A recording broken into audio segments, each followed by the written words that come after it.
Bom, o RH ele começou lá atrás como um departamento extremamente operacional para as empresas, né? Atender legislação, cumprir legislação, né? Fazer folha de pagamento, férias, demissão, toda aquela parte legal, folha de ponto. A gente tem tudo isso na nossa legislação, que é bem pesado. Então o RH ele entrou lá atrás como esse departamentão aí administrativo burocrático para atender legislação das empresas, né?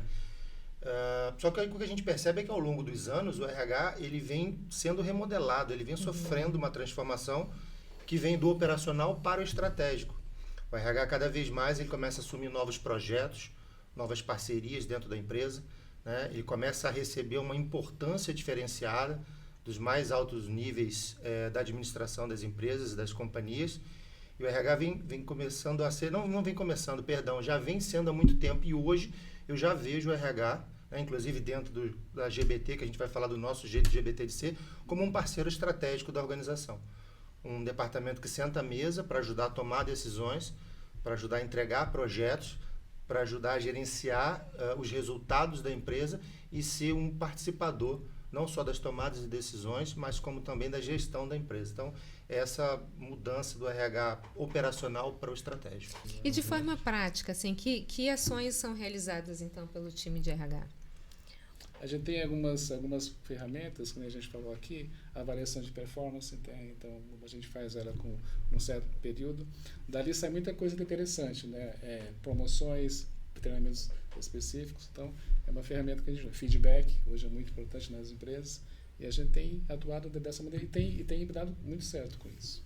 A gente faz muito também pesquisa de mercado, né? Então, a gente olha para dentro o que a gente tem hoje de pacote de remuneração, benefícios, o que a gente tem para oferecer para tornar aquele ambiente e todo o pacote ali, né? Quando a gente fala da carreira, da posição que a pessoa está.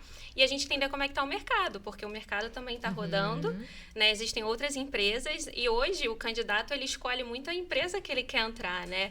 Então, o que a gente pode oferecer? Então, a gente faz pesquisa, a gente faz análise, pesquisa de satisfação ali interna, cultura, pesquisa externa. Então, a gente está sempre olhando o interno e externo e entendendo junto com o que a gente tem de ferramenta, o que a gente pode oferecer da melhor maneira possível ali para os nossos funcionários, né? Campanha de qualidade de vida, de vacinação. Vacinação. Acho que um bom Campanha exemplo de saúde, um bom exemplo que a gente tem lá é que a área de saúde e segurança do trabalho ela está debaixo do RH. Né? E a gente tem, por exemplo, uma enfermeira do trabalho lá. E ela não está lá só para cumprir SESMIT, né? Isso aí seria o RH operacionalzão lá de trás, que cumpre a legislação e etc. Ela cumpre a legislação, ela faz o que é determinado pelo SESMIT, mas ela vai além. A nossa enfermeira hoje, por exemplo, ela faz não só o controle dos periódicos dos funcionários, por exemplo, mas ela faz o controle dos periódicos, dependendo até do que tem no resultado dos periódicos dos funcionários, ela orienta, ela acompanha muitas vezes, ela ajuda o funcionário a fazer uma marcação, buscar um médico, um especialista. Às vezes ela dá até uma orientação para a esposa, para alguém mais da família. E, olha, aqui eu posso te ajudar, esse aqui é o médico. Então ela vai além. Até mesmo quando tem alguém de ausência, maternidade ou licença por doença, etc., ela vai além, ela consegue dar um atendimento, ela faz uma assistência. Então isso é ser estratégico na minha visão.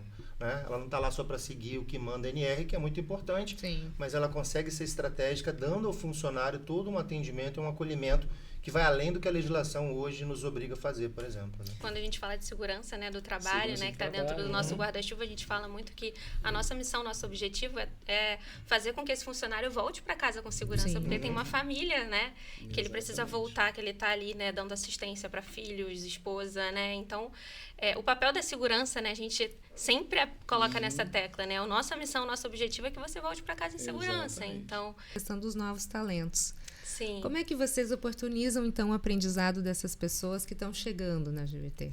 Então, a gente faz toda uma análise, né, dentro dos nossos times, né, em relação ao feedback, né, a gente tem toda uma estrutura de performance que acontece ao longo do ano, um ciclo, né, em cima disso a gente levanta, né, todos os treinamentos, seja de questão técnica ou habilidade ou competências comportamentais, a gente faz esse mapeamento junto com a gestão para a gente entender o que a gente precisa fazer ali internamente, a gente faz parcerias com consultorias, né? Então, um exemplo disso foi a trilha de carreira, né? Dentro da operação, foi levantado esse assunto de como que alguém que está ali na operação consegue trazer outras posições, consegue ir subindo ali e desenvolvendo. Então, a gente fez uma trilha para a operação, que já foi implementada já esse ano, e a gente já está tendo muito resultado, né? Como eu falei, uma boa parte aí da operação, né, já foi movimentada, promovida. Sim. Então, isso é um resultado justamente desse olhar para o desenvolvimento, né? E cada vez mais a gente está olhando para isso, né? Em breve a gente vai ter também uma jornada de liderança que a gente estava falando hoje mais cedo,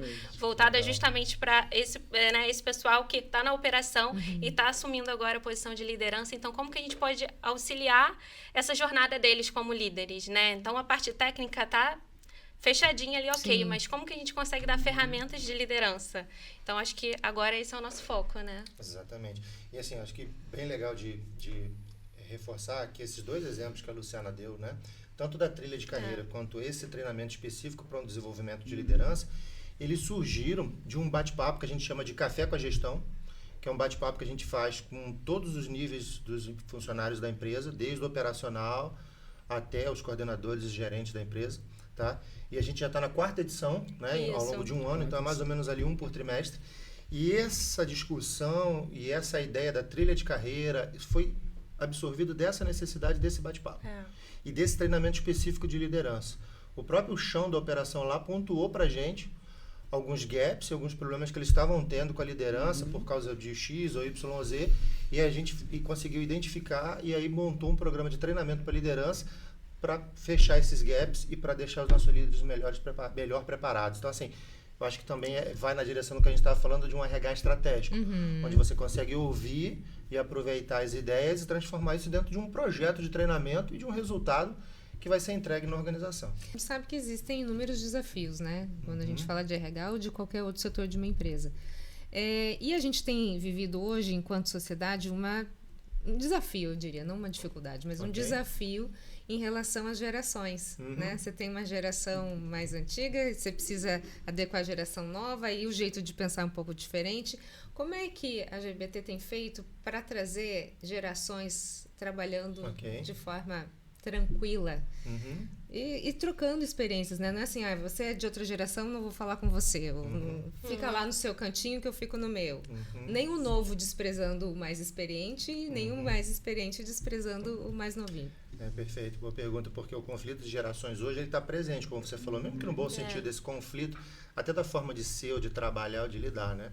Mas a gente reforça muito isso, na minha visão, através dos nossos valores, né? A gente tem valores muito bem definidos, como respeito, como integridade, como compaixão, né? Que é você ter empatia com o próximo e com as diferenças. Então, através do treinamento e de ter os valores muito bem integrados na nossa cultura, eu vejo que todos, desde o primeiro dia na empresa, eles começam a receber essa informação e essa cultura, e eles começam a entender qual é o jeito LGBT de ser, como é que eu tenho que me comportar, qual é a cultura da LGBT, né, para que eu possa estar aqui dentro em todos os aspectos, a forma como eu vou trabalhar, que eu vou conversar com meus clientes, com meus colegas de trabalho, através do respeito, integridade, compaixão, responsabilidade, etc. Então, acho que é a principal forma que a gente tem hoje. Vocês acrescentem mais alguma coisa? Acho que esse conflito geracional ele é muito benéfico, né? Porque quando você tem visões diferentes, né, um ambiente diverso, ele traz muito mais ideias, né? A criatividade, ela tá muito mais aflorada ali, porque cada um traz a sua visão.